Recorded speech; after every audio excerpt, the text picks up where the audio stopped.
গরম মশলা। যেখানেই যাই সেখানেই গরম লাগে, তাই তো বাজারে আমার এত ডিমান্ড। ডিমান্ড তো নয়, ছাই। বারোয়ারি হওয়াটাকে ডিমান্ড বলে না, বুঝলি?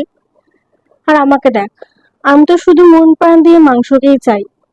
আসলে ওকে ছাড়া কিছুই বুঝি না। নামেই শুধু মাংস থাকলে হয় না, বুঝলি তো? মাংস আদৌ তোকে ভাবে কি না সেটা ভেবে দেখিস। তাছাড়া তোর জন্ম শুধুমাত্র মাংসতে যাওয়ার জন্যই হয়েছে। আমাকে দেখ, এমন কোনো কিছু নেই যেটাতে আমি যাই না। ও, ভালো কথা, সকাল উঠে যে চাটা খাস ওটাতেও আমি আছি। কই রে গরম, চল চল চল চল চল, তুই গেলে আমি পরিপূর্ণ, চল জলদি চল। গরম চল মানে? আমি যে শুধু তোমার জন্য এসেছি সেটা তুমি দেখতে পাচ্ছ না? আহা, রাগ করছো